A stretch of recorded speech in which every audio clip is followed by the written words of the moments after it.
take a seed, you plant it, you grow it, you dry it, you roll it, you smoke it, and it goes down smooth. Hey! Spanning the continent to bring you the truth about cannabis and marijuana law reform. I smoke pot and I like it a lot. CannabisRadio.com presents The Russ Belville Show, the voice of the marijuana nation. Hey, this is great, man. Now, here's your host, Radical Russ Belville. Good day, tokers and tokettes and non-toking lovers of liberty. It is Tuesday, October 11th, 2016, and it's got to be 420 somewhere in the world, and it's got to be just 4 weeks away until we legalize marijuana in 5 more states, add medical marijuana to 3 more states, improve medical marijuana in Montana.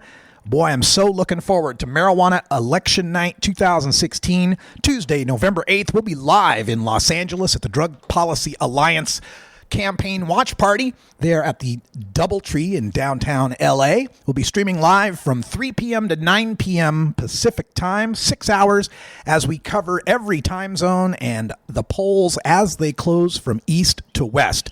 We'll have guests, we'll have celebrities, we'll have experts, we'll have all sorts of stuff for you on Marijuana Election Night 2016. You can tune in to CannabisRadio.com. This will be the only place you can catch our fantastic, exclusive, live coverage of the most important marijuana election in our lifetime. Now, aside from that, how'd you spend your Columbus Day? I had some fun yesterday, although I don't like to call it Columbus Day. To me, it is Indigenous Peoples Day. I refuse to celebrate a lost, raping, genocidal maniac like Christopher Columbus. But anyway, I had the day off, and I was continuing on my tweets and my comments on Instagram and Facebook regarding Proposition 64 in California. I've had a lot of the haters of Prop 64 attacking me online, and this led to a long Twitter battle, I guess we could call it, with Be Real of Cypress Hill, a.k.a. Dr. Green Thumb. And you can check my Radical Russ feed if you want to see how that ran down. But I just want to squash the beef at this point by issuing a apology to Be Real, not for disagreeing with him, not for thinking that he's wrong in his opposition of Prop 64, but it got a little heated. After we went round and round, back and forth, we started trading barbs and insults and veiled threats and stuff. And that's not the way this should go, and I let my emotions get the better of me on that. And I want to make sure that as we discuss these important initiatives, that I'm sticking to the facts and I'm attacking the subject and not the person. So my apologies, Be Real. Sorry to have gone a little over the line. But still, you should be supporting legalization. How much money have you made off of pot smokers? Anyway, on today's show, we've got great stuff for you in our Marijuana Election Night previews. At 5:30, we're going to be speaking with Kari Boiter. She's a longtime marijuana activist. I got to know her when she was here in the Pacific Northwest. She's moved back to her native Billings, Montana, where she is running for the Montana House of Representatives. It'd be great to have one of our people in there in the Montana legislature, especially as they recover from the devastation to their medical marijuana program. We'll speak with Kari right at 5:30, so stay tuned for that. After that interview, we'll be speaking with Dimitri Downing. He's in Phoenix, Arizona, with the Southwest Cannabis Conference and Expo. I got to attend that, the first edition of that last year. They're embarking on their second edition this year. We'll find out the details on this weekend's event. Speaking of events, coming up in our Behind the Headlines segment, I'll give you a preview of what's happening on Thursday and Friday in Vancouver, British Columbia. I'll be there at the International Cannabis Business Conference, streaming live on Thursday and Friday. Taking the train up tomorrow, so no live show on Wednesday. Also in Drug War Data Mining, we'll take a look at the DEA's marijuana eradication program and how much money they're wasting. It all comes after the Cannabis Radio News. The headlines are next, right after this break, and in an hour or two, your calls in Toker Talk Radio. This is the Russ Belville Show on CannabisRadio.com.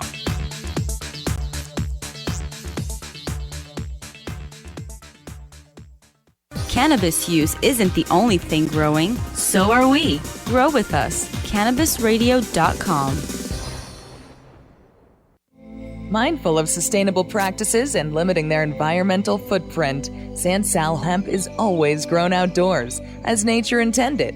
By starting with uniform genetic profiles, Sansal ensures the plant will maintain its optimal performance and yield consistently throughout its life cycle. It is through innovative processes that Sansal is able to achieve pure whole hemp extracts and meet industry requirements and the level of quality desired by many of their customers. Healthy plants, healthy people. SansalCBD.com. Improve your lifestyle naturally. Educator, author, and advocate Dr. Mitch Earlywine is here to tackle the burning issues. And I'm here to clear up the myths about cannabis and burn them away with science. CannabisRadio.com presents a no-holds-barred platform that seeks to redefine and revolutionize the entire scope of the cannabis culture while opening the door for more to join the cannabis crusade. Dr. Kevin Hill. You can't ignore the fact that, like alcohol, most people who use don't have a problem. So I think that you need to think about policy in that way while educating people properly about marijuana. I think that's the way to go. Burning Issues, only on CannabisRadio.com. You're listening to the Russ Belville Show on CannabisRadio.com, where we don't change our mind on decriminalization during an election year. The Russ Belville Show is proudly sponsored by the Marijuana Business Association. The MJBA, called by NBC News the Cannabis Chamber of Commerce, is the fastest growing business association in the fastest growing industry in America. I've been working with the MJBA for years, and I personally invite you to join the MJBA. MJBA also publishes the popular MJ Headline News on Facebook and the MJNewsNetwork.com and Marijuana Channel 1 on YouTube. Visit mjba.net for more details.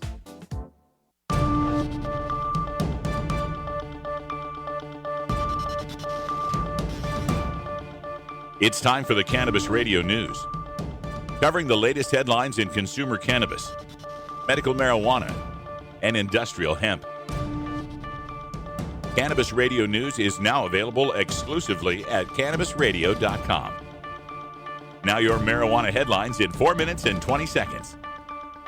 This is Cannabis Radio News. This is your Cannabis Radio News for Tuesday, October 11th, 2016. Philippine President Rodrigo Duterte invoked the Holocaust in calling for police extermination of drug users, and the United States will give them financial help to do so. Duterte promised during his campaign for president that he would grant immunity to the law enforcement and vigilante groups who murder drug users and sellers. He won election with less than 40% of the vote, thanks to opposition being divided among multiple candidates. The death toll has reached over 3,000, with another 600,000 who've surrendered themselves to crowded prisons to avoid being murdered. Quote, Hitler massacred 3 million Jews, Duterte said, underestimating by half. Now there's 3 million drug addicts. I'd be happy to slaughter them. End quote, to quote, finish the problem of my country and save the next generation from perdition. End quote. Despite this direct call for genocide, the Obama administration has pledged $32 million in aid this year for Philippine law enforcement activities.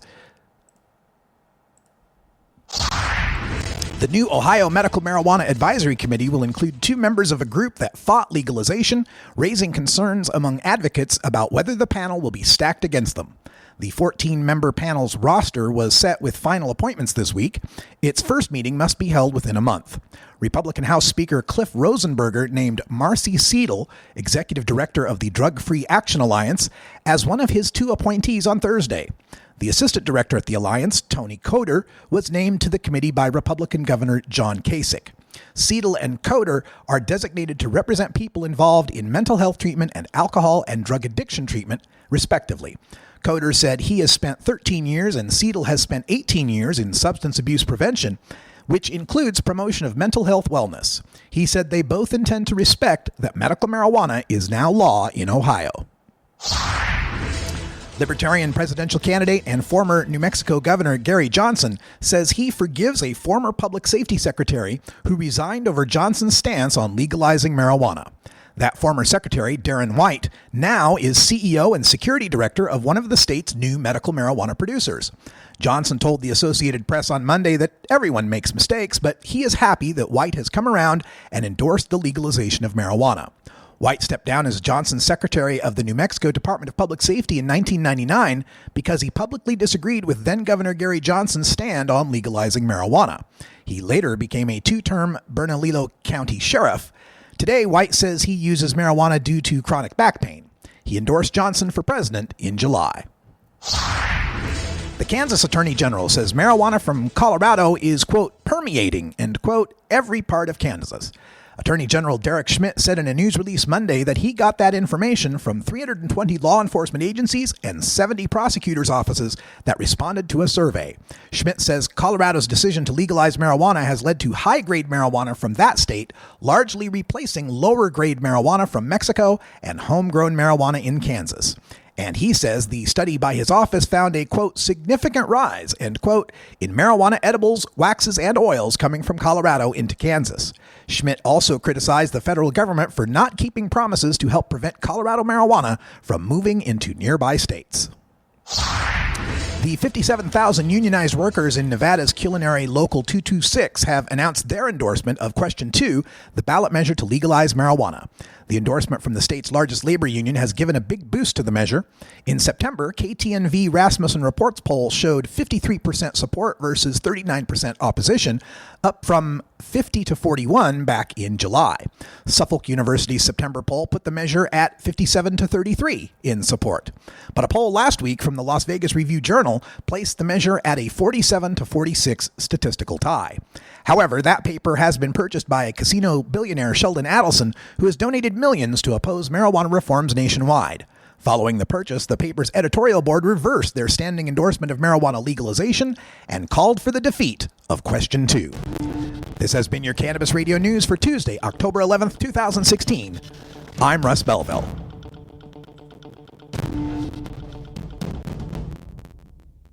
We don't limit how much you smoke, and we don't limit where you listen. Cannabis Radio is now on iTunes, Stitcher, and iHeartRadio.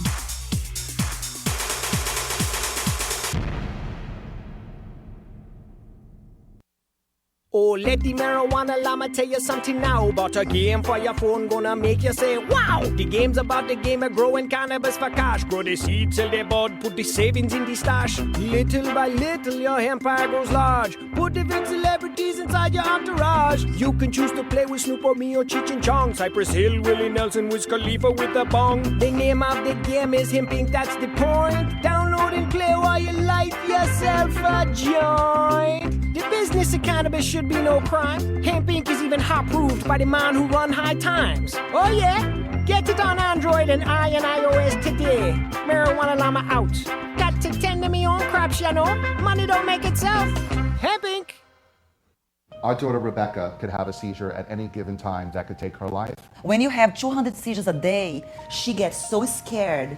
I've learned a lot about the benefits of medical marijuana in the treatment of intractable epilepsy in children.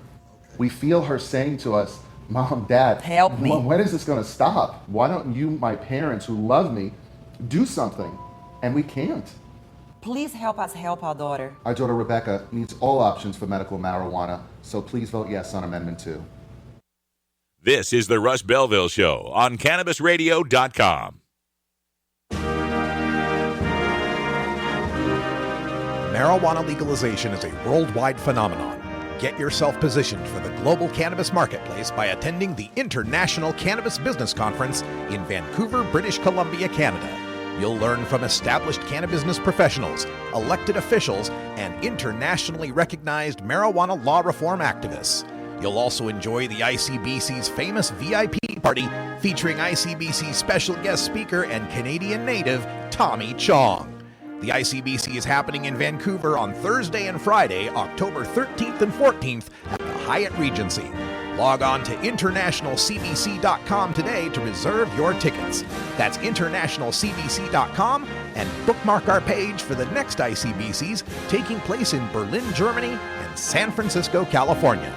Don't miss the International Cannabis Business Conference, internationalcbc.com. The world of cannabis is evolving at a frenetic pace.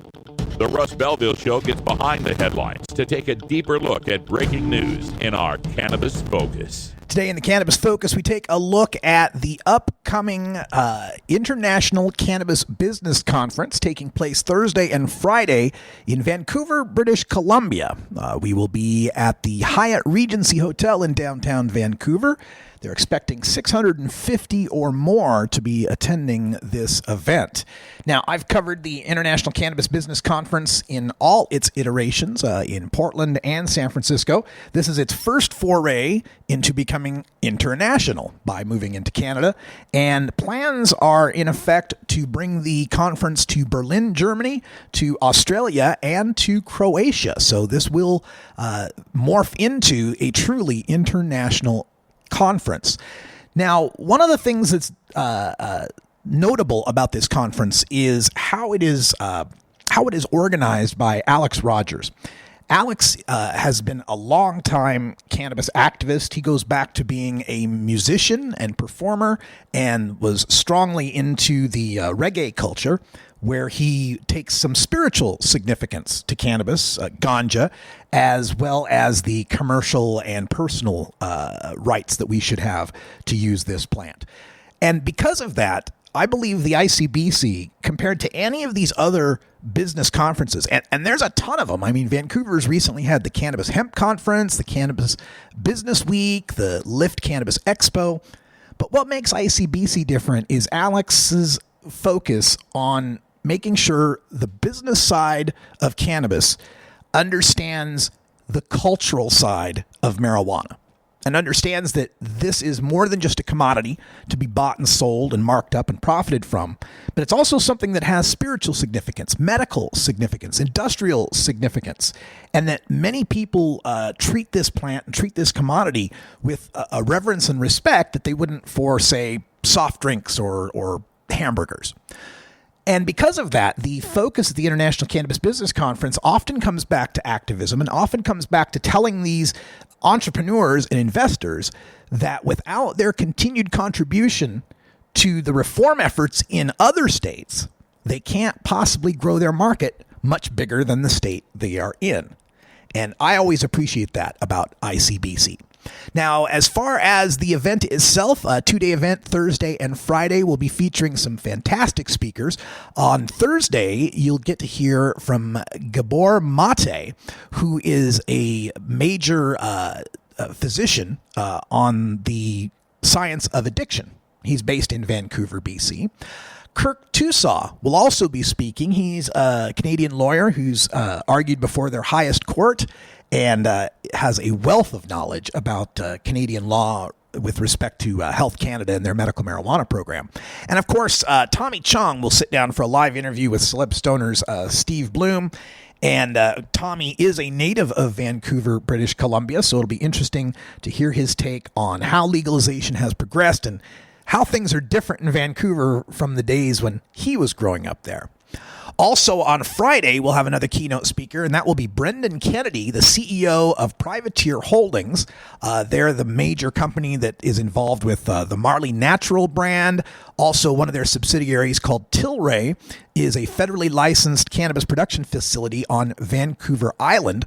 They're the first Canadian company to legally export medical marijuana overseas. So it'll be interesting to get Brendan's perspective on how the international market is beginning to take shape. Also, Ed Rosenthal, the guru of ganja, will be there for questions and answers and autographs of his latest books. And Gaio Belam will be emceeing, the cannabis comedian from the Sacramento area who's a well-known fixture in the West Coast marijuana activism circles.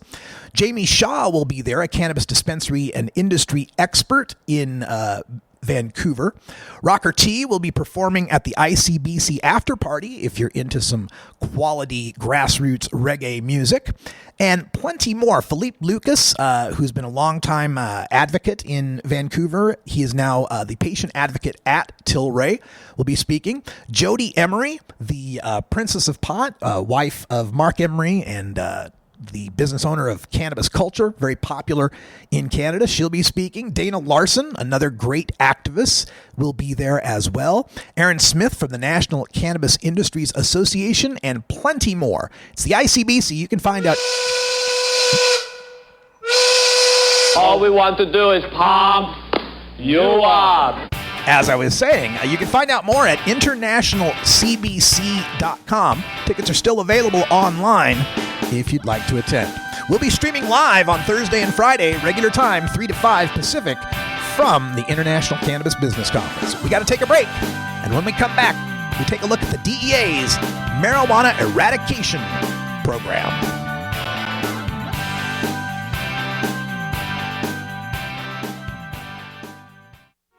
Maui Wowie, Acapulco Gold, California Kush. Our strains stretch everywhere too. This is the Cannabis Radio Network. Great websites today need expert web design and development and need to be e-commerce ready and mobile friendly. But building a marketable and profitable website can be an uphill climb. Ready to make your new website or replace your existing website? Think Orange as the new way to get in the black. Orange Hill Development works with Fortune 500 companies and offer the same top quality development service at a fraction of what other providers charge. Brands like Absolute, Carlsberg, and Nestea trust Orange Hill Development. Find out why you should trust your website with Orange Hill. Contact Orange Hill for a consultation today at orangehilldevelopment.com.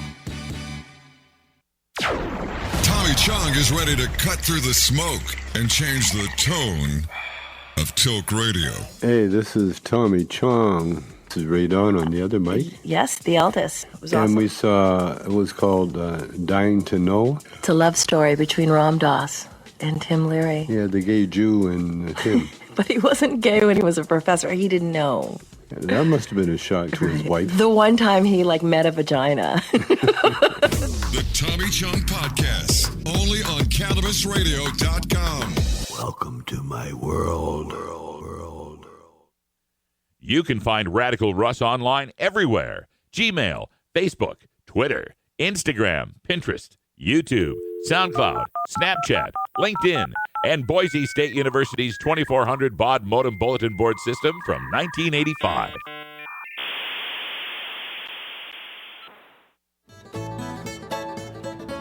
New beginner guitars and banjos are often constructed much better than ones built before your time. Why struggle? Get a new instrument or fix the old one. The trusted professionals at the Fingerboard Extension will evaluate your instrument for free. Repairs are priced for people who work for a living. Stop by the Fingerboard Extension downtown Corvallis at 120 Northwest 2nd Street today, or check out its inventory on the web at fingerboardextension.com.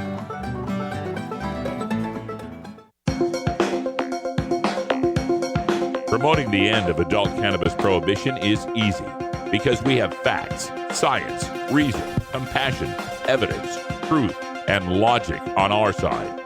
It's even easier when researchers catalog it all for us. Learn how to gather the facts on marijuana use, arrests, seizures, rehabs, drug tests, and more on this edition of Drug War Data Mining. Today in the Data Mines, we take a look at an article posted by Christopher Ingram at the Washington Post regarding the DEA's Marijuana Eradication Program. It's, of course, our federal program that sends cops out in helicopters looking for weed and ripping it up. And this is the federal program, not the programs that are undertaken by many of the states. Of course, we just had that story that came out last week about Massachusetts National Guard and state cops eradicating a single cannabis plant from an 81-year-old woman's garden. So in addition to the federal eradication, we also have these idiotic state eradication programs.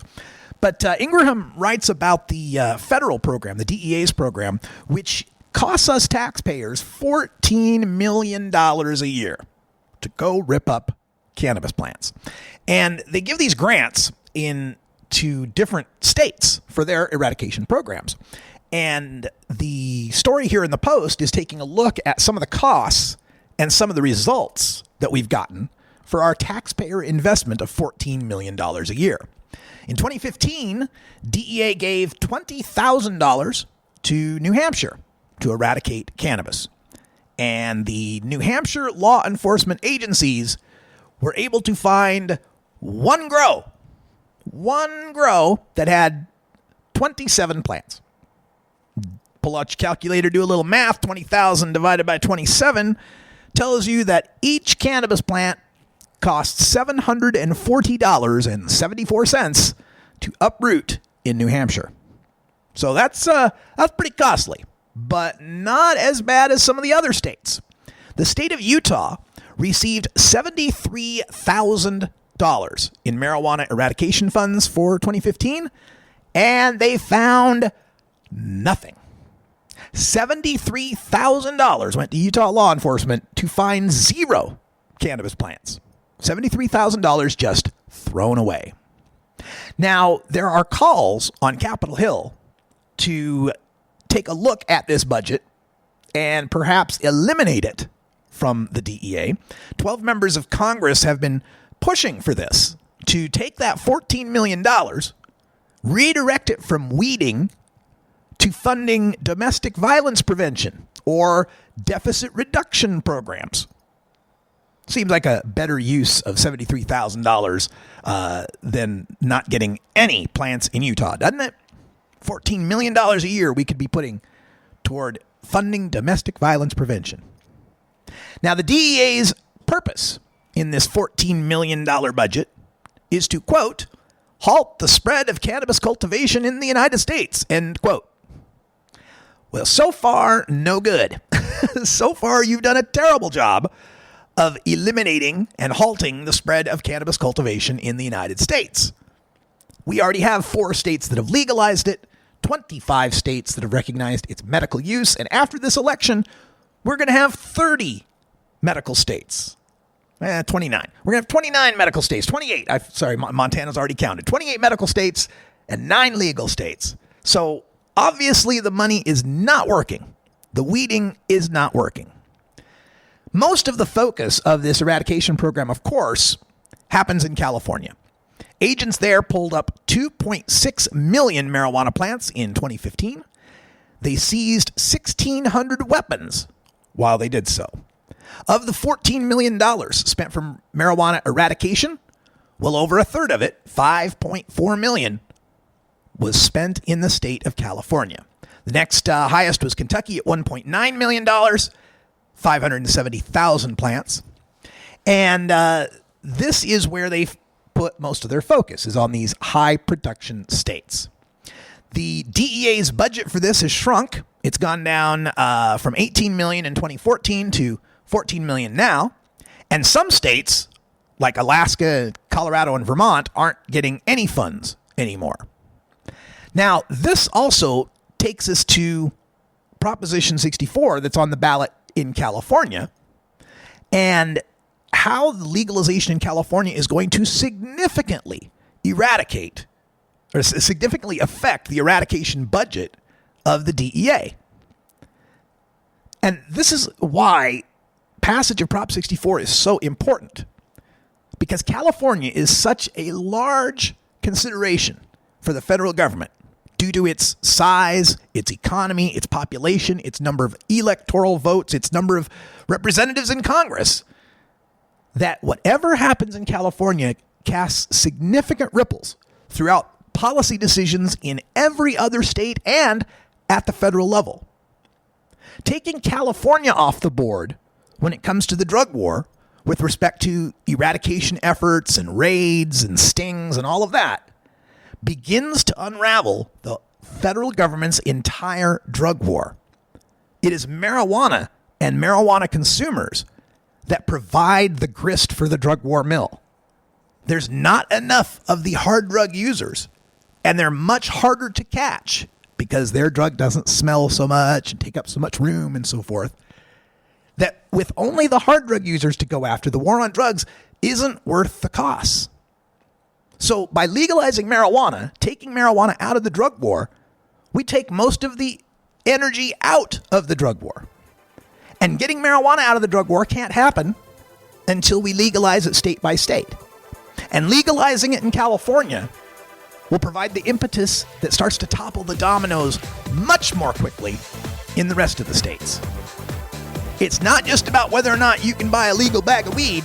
It's what happens for the entire world when it comes to all drug prohibition. That's how important Prop 64 is. All right, we're going to take a break, and when we come back, Kari Boiter in Montana running for the House right after this.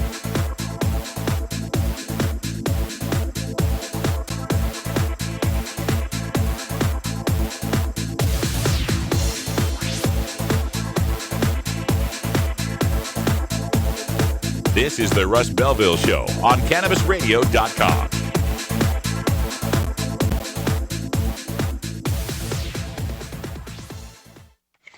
How high do you like your profit margin? CannabisRadio.com.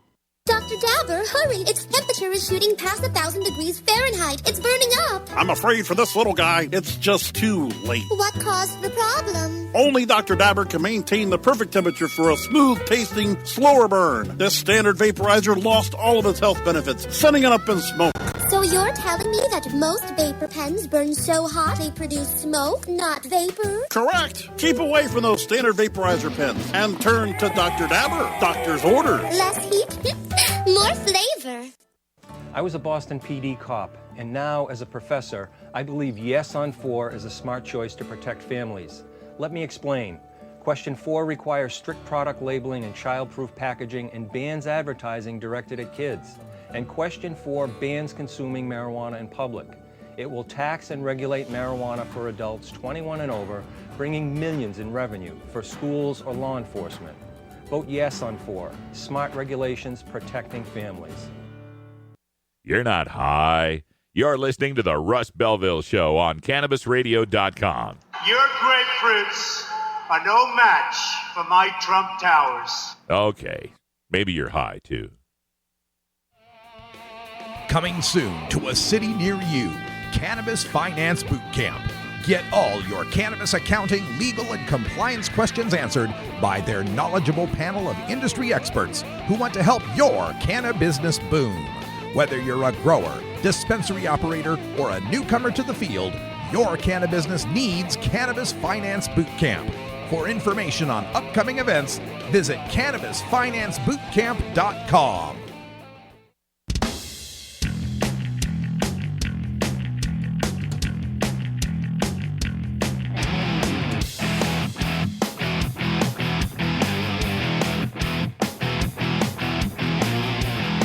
Activism begins with ACT. The Russ Belville Show features the stories of hardworking grassroots activists working for an end to prohibition in today's activist agenda. Welcome back, everybody. We've got 32 after the hour here at our studios in beautiful legal Potland, Oregon. And joining us by telephone, we go out to Big Sky Country, where Kari Boiter is waiting on the phone. How you doing, Kari? Awesome. How are you, Russ? I'm fantastic, and we are so excited to be able to talk to you today and to preview the marijuana election night, because you are running for office in Montana, the Montana House District 44, and we've always said it's important that our people, activist people, people who know the truth about cannabis, run for office and get elected. So tell us about this campaign and what prompted you to want to run for the House. So I'm running in a very competitive district in Billings, Montana. It's the largest city in the state of Montana. And my opponent is the incumbent, but he just so happens to be former law enforcement, part of the whole staunch prohibition regime. So I decided to run for office because I felt like the Heights in particular wasn't getting very good representation from this representative. And he was a little bit out of touch with the way the rest of Montanans feel. So decided to step up and go ahead and throw my hat in the ring and give people an alternative so that they'd have a choice in the matter. That's fantastic. And being in Billings, largest city there in Montana, I'm originally from Idaho and the Boise area, largest city in Boise. And I found that while the state of Idaho is generally very, very conservative, at least in Boise, there was somewhat more of a progressive audience to speak to. Is that a similar dynamic in Billings compared to the rest of the state? I would say that Billings is very similar to Idaho. It's, somewhat conservative, but there is, a great group of folks who are bringing arts, culture, music, wonderful things like that to the city. And it's growing and, wonderful things are happening here. And so it's really relying on people like us to help shift it a little bit farther forward and help bring it to the beautiful city that it can be. And so that's really what this is about, is standing up and helping make the community a better place. And, regardless of whether, people are conservative or liberal or where they fall on the political spectrum, what I find here is that, there aren't a lot of average citizens being well represented. It's a lot of special interests and big money, as is usual on all levels of politics. And so, I'm just out to help make sure everybody's voice is amplified and that nobody's being silenced simply because they don't have, the connections or the money to have an influence in politics. Very well put. Now, Kari, you mentioned that your opponent, the incumbent, I assume a Republican. Am I right there? Yes. Okay, so your Republican opponent, the incumbent, comes from a law enforcement background. I and the audience, of course, know you from the Pacific Northwest, all the work you did with the medical marijuana community, Americans for Safe Access, and so forth. Has your opponent made your drug war activism an issue in this election? My opponent hasn't made much of anything an issue in this election. I'm really starting to wonder whether he wants to be reelected at all. We had a questionnaire put out by our local newspaper that he didn't even bother to fill out.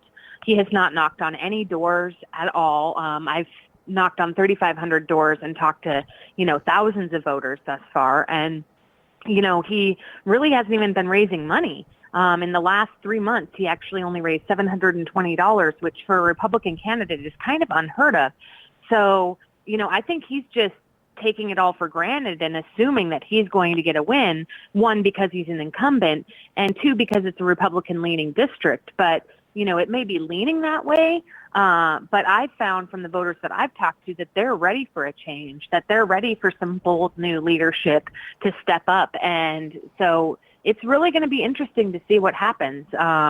If he wins without having put in any effort whatsoever, it must say a lot about the views of that district.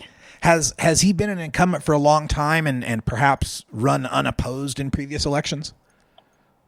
He's a one-term incumbent, and he won the election in the last time around with $16,000 in his campaign war chest, if you will, and $4,000 of that came from his own pocket. So it's entirely possible that in this last 29 days of the election, he will step up and put forth some of his own political capital and financial capital to win this race. But thus far, we haven't seen any sort of mail from him. We haven't seen any sort of effort knocking the doors. All the traditional things that you would see in a campaign, he has not done at all. And it's getting to, the clock's ticking. It'll be interesting to see whether he even does anything at all. I think it's really just kind of representative of the whole attitude of the Republican Party in general, which is, we can do this. We've got the connections. We've got the money. It doesn't matter how much you try. We're going to take this home anyway.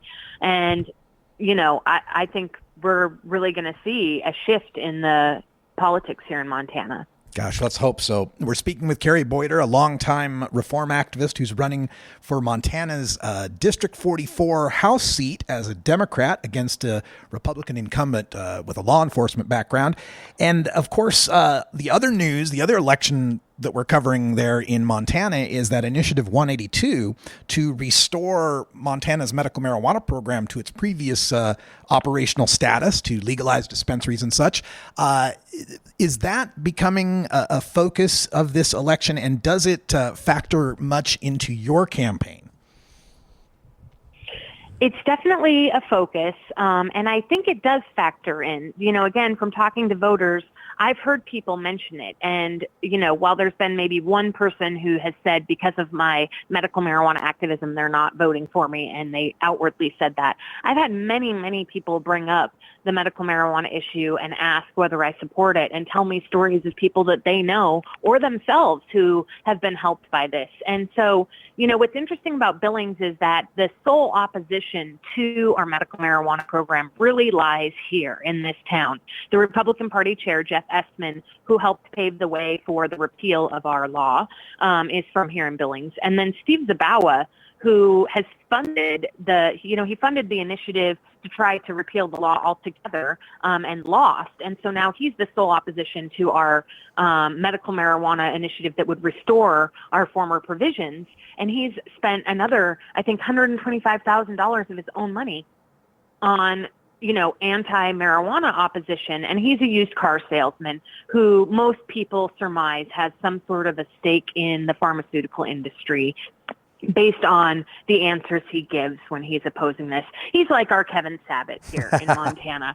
And so, here in Billings, this is the hotbed for this discussion. And if someone like me can win a district in the Heights that's Republican leaning, and across the street, my fellow colleague who's running for office actually owns a chain of medical marijuana clinics, if we can win those two districts in the Heights, we represent 20,000 people between us. And I think that says a lot about whether or not people really agree with Steve Zabawa or not, because that's a fifth of the population of Billings right there. Wow, let's hope that happens. We could see a lot of change with just a couple of elections right there. And Kari, if people listening want to help you out or get more information, I know campaigns cost money and you could use donations. What are some of the links they could check out? So I have a website, KariBoiter.com, and there's a big contribute button right there in the center where you can contribute to my campaign financially. I can also use volunteers to help make phone calls. That can happen from anywhere in the country, even if you're not here in Billings. Simple things like sharing the word online, sharing my Facebook, retweeting my tweets on Twitter. Elect Kari Boiter is my Twitter handle, and Friends of Kari Boiter is my Facebook page. That goes a long way towards helping as well.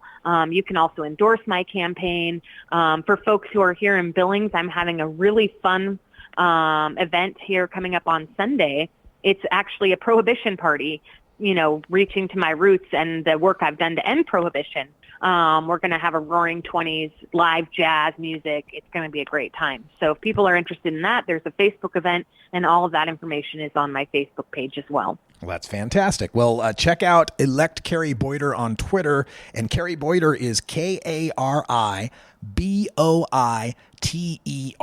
just to make sure that you can find it. In the last couple of minutes we've got here, Kari, I know that politics there has got to be about more than just marijuana. What are some of the other issues you want to bring focus to if you're elected to the House? So there's really three big things for me. One is economic security. Almost everyone I know is working 2, maybe 3 jobs, and they're all struggling to make ends meet. We don't have livable wages here. People make $7-8 an hour. McDonald's pays $10 an hour, and we have our skilled workforce leaving those jobs to go work at McDonald's because they pay more at $10 an hour. So that has got to change. Things like building stronger communities, early childhood education. We're one of the few states that does not have preschool for all children provided. That's something that I'm passionate about. Obviously reinvesting funds from mass incarceration into community mental health outcomes, treatment for substance abuse for those individuals who actually want that and can benefit from that. We have a private prison up in Shelby, and it's got a 20-year contract that's coming up and will be discussed for the first time in the 2017 legislature. That's an issue I'm very passionate about. And then the other big one here is what makes Montana great, and much like Idaho, is some of our beautiful scenic places that we have. For all the things that people could say about the politics or, some of the things like that, we live in some of the most beautiful country in America, honestly. And a lot of that is because of the federal lands that exist, public lands, our wilderness areas, things like that. And so there's actually a push by the National Republican Party to transfer federal lands to state control. And, people think, well, that sounds like a good idea, less federal government. And generally, I would agree. But what will happen is that the states don't have the budget that the federal government does.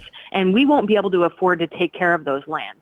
So they're either going to fall into disrepair or we're going to have to sell them. And when we sell them, there are all sorts of very fancy, very rich folks who are going to snap them up like that.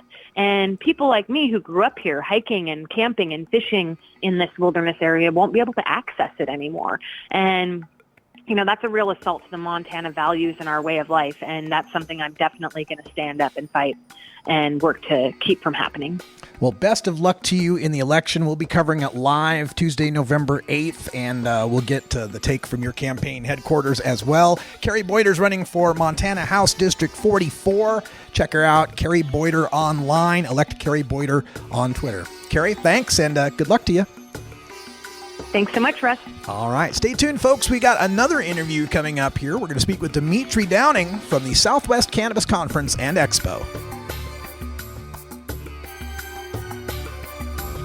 This is the Russ Belville Show on CannabisRadio.com.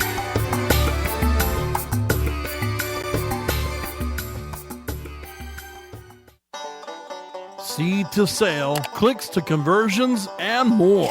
You're listening to the Cannabis Radio Network.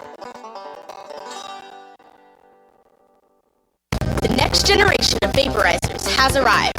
Vuber vaporizers are blazing the way with unparalleled technology for oil, concentrate, or dry flower pens. Providing unsurpassed customer service and expert craftsmanship, Vuber vaporizers use cutting-edge technology, providing a power-packed, smoother vapor with a lifetime guarantee. Experience vaporizing the way it was meant to be, the Vuber way.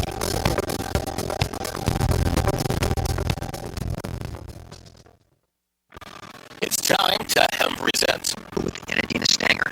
I say to you with all the fervor of my soul that God intended men to be free. Rebellion against tyranny is a righteous cause. And I believe that with every ounce of my soul, we are fighting a righteous cause because people need nature. Marijuana! Hemp Presents, only on Cannabis Radio. Sweet sativa. The Russ Belville Show. We're as much like Cheech and Chong as ordinary Americans are like the Three Stooges. Hey, Mo!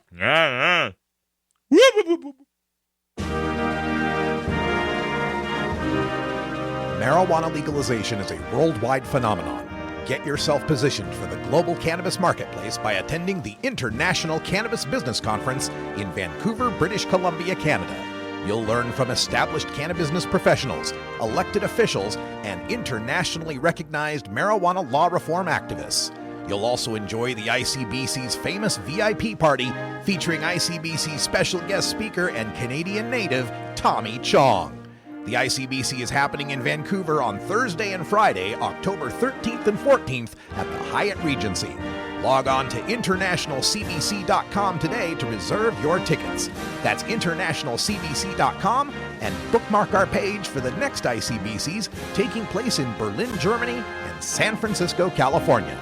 Don't miss the International Cannabis Business Conference, internationalcbc.com.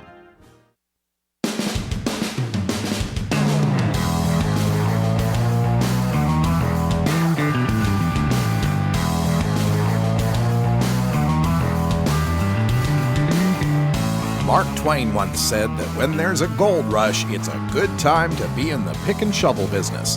Today we look at the rapidly evolving markets in the marijuana green rush in our Cannabusiness Chronicles. Welcome back, everybody. Today in the Cannabusiness Chronicles, we go down to Phoenix, Arizona, where this weekend we've got the Southwest Cannabis Conference and Expo taking place, the second iteration of this event in Phoenix. And joining us to talk about it is Dimitri Downing. Dimitri, welcome to the show. Hello, Dimitri. Do we have you? Okay, we're somehow missing Dimitri on the line. Don't know if he can hear me or not. Let's try this again. Dimitri, are you there? Okay, I'm afraid we're unable to get Dimitri on the line. It looked like he was there, but it doesn't appear that he can hear me or that it's working. But the Southwest Cannabis Conference and Expo will be taking place at the Phoenix Convention Center this Friday and Saturday. SWCCexpo.com is where you can go if you'd like to learn more about that. In the meantime, we will continue our preview of Marijuana Election Night by replaying an interview with Ellen Komp from California NORML, telling us about the local initiatives that will be on the ballot this November.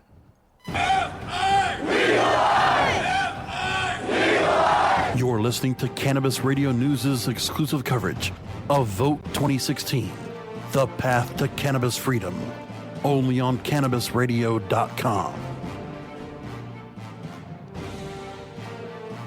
Welcome back, everybody. 32 after the hour, and for our Marijuana Election Night coverage, we've got a special guest joining us from California NORML. It's Ellen Komp on the line. Ellen, how are you doing? Great, Russ. How are you? I'm fantastic. So glad to have you here. And, of course, everybody is looking at California as the big prize. Prop 64 is on the ballot to legalize. It's getting a lot of national attention, but kind of falling under the radar on the national scene is just how much there is being voted on marijuana in California at the local level. And I was hoping maybe you could run that down for us and maybe give us some highlights.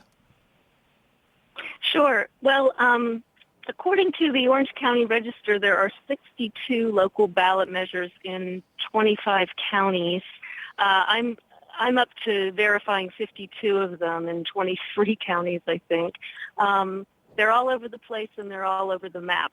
Some are taxing retail, some are taxing cultivation, some both, some are taxing medical, some recreational, some both, some of them at different rates. Unlike Colorado's Measure 64, there's no cap on the Prop 64 in California on what locals can tax. In Colorado, it's 3%. And the reformed CA measure that Cal NORML participated in writing in capped it at 5%. But it's going to be a free-for-all, I guess, if OMA passes in November. And we've seen in the past that whenever a taxation measure is on a local ballot, it's pretty much got a 100% chance of carrying it. Even in places that didn't vote for Prop 19 in 2010, they didn't want to legalize it, but they wanted to tax it if it was legal. So we're actually concerned in a few places, at least, where it seems like taxation could, kill the golden ganja goose, right? Like Santa Barbara, for example, is recommending a 20% tax. Now, this is going to be on top of the 15% tax that's in AMA at the state level, plus a $9.25 tax per ounce. And on top of the state sales tax, which is 7% or more, depending on the jurisdiction. Now, medical marijuana patients would be exempt from the state or the sales tax if they if they just have a card, an ID card, which is voluntary at this point. We're going to hope to push for more tax relief for medical marijuana patients at least, and eventually we think it'll shake out that places that are putting too high taxes. I mean, one place wants to put a $50 per square foot tax, and they said they wanted it to be prohibitive. Yeah. Humboldt County and Lake County are looking for a $1 to $3 per square foot tax, depending if it's indoor, outdoor, or mixed light. And that's, obviously a lot more reasonable and welcoming to cannabis businesses. So it's really crazy. Some places have 2 or 3 measures on the ballot, a couple by voter initiative, like say in Long Beach. And then the city councils can put a tax measure on the ballot too. They can't tax without a vote. So if they want to tax, they're going to have to take it to the voters. And so voters in a lot of these places are going to have to decide, whether they want legalization, to be in effect in their city, and if so, if they want to tax it and at what rate. You know, it's interesting. Oregon here, where I'm calling you from, we also have that limit of 3% that you can apply as a local tax. And in Oregon, and now, you know, I'm covering Massachusetts as well, and their initiative has a very low tax rate. And a lot of these people are saying, a lot of these analysts are saying, we got to keep the tax rate somewhat low, or else you defeat the purpose of legalization. The unregulated market sales can continue and undercut those taxes. Is that exactly? Are these locals? You know, they're doing these taxations. It sounds like as a way to basically kind of dissuade cannabis businesses from establishing themselves there and cannabis sales to happen. But do they note these unintended consequences? It's only been in a couple of cases where they're actually punitive. A lot of people seem to think there's sort of an unlimited amount of, you know, profit in marijuana. And of course, it's not really the case. Some have estimated the sweet spot for taxation might be around 25%, and already Alma pretty much has been a tax at that level. So if you start adding, you know, 20% or something, you're getting upwards to, you know, 45% taxation. I mean, that obviously is going to fuel a black market, we think. Yeah. And it will defeat the purpose of legalization, and you'll just getting the same people arrested for participating in the black market, which we want to end, and et cetera. As well as, you know, the other public safety, environmental issues and everything, you know, because, you know, now we're going to also have a whole regulation layer coming on top, which I'm sure, you know, the other states have seen as well. I'm on my way into a California Department of Agriculture meeting about medical marijuana cultivation. The State Water Board is also holding hearings around the state, as is the Department of Public Health, who's got purview over the you know, dispensaries and packaging and testing labs and things like that. So all of these are going to have licensing fees, you know, on top of the taxes as well. Yeah. So there's going to be a lot to have to deal with. You know, and this is, I find, of all, you know, no initiative out there for legalization of marijuana has ever passed my muster, but my muster is legal for everyone 18 and older, and you get a free pound on your birthday. So there's always a problem with some initiative. To me, the problem with Prop 64 is that taxation part. I'm kind of disappointed in establishing a tax that has to be paid by medical cannabis patients. And one of the things we learned here in Oregon when we passed our Measure 91 is we had attached to it a harvest tax, a per ounce tax that we later analyzed and realized, well, wait a minute, as the price of weed falls, that tax becomes bigger and bigger in relation to what you're harvesting. How are these lessons not picked up in Prop 64? And assuming it passes, how can we go about fixing these problems? Well, I think, you know, regulation is going to be costly, and so there were taxes put in there to help with it. The good news is that Prop 64 allows for certain sections of it, including the taxation section, to be amended by a simple majority in the legislature, which, you know, we have a fairly liberal legislature. And so they can be adjusted. And I think that they will be. I think it'll be hard, though, for the legislature to adjust local taxes because there's a lot of pressure in Sacramento for local control and local, you know, to let the locals do whatever they want. And so after the fact, I think it's going to be pretty hard to put that genie back in the bottle, you know. Mm-hmm. But again, I think the market forces will help because people simply won't set up cannabis businesses in places where the taxation is too prohibitive. And, you know, that's too bad for the patients who live there, of course, and the other people who live there. So, you know, if we open up the recreational market, that could be a boon. You know, I still hear from a lot of people who want to come to California and try medical marijuana, and they can't unless they have a doctor's recommendation. We don't have any reciprocity, even with any other state's medical programs here in California, because we were the first to pass it, and we didn't really think that far ahead, I guess. Because that was 1996, so 20 years ago. Yeah, there weren't all these other states with medical programs as well. So there's going to be a lot of shaking out. We're going to have to work really hard to keep the small players. All right, that's a replay of our interview with Ellen Comp from California NORML, discussing some of the local ballot initiatives and these cities and counties that are already preemptively overtaxing recreational marijuana in anticipation of Prop 64. there's going to be a whole lot to work out after Prop 64 gets passed. And we're going to talk about Prop 64 come up here in this second hour because I've been going round and round with people since last week on some of the myths being used to scare people into voting to maintain their own marijuana criminality. That's coming up in the next hour, Toker Talk Radio, and the phone lines are open at 650-LEGAL-MJ. For everyone here at CannabisRadio.com, I'm Radical Russ. Thanks for joining us, and until next time, take care of each other, Tokers!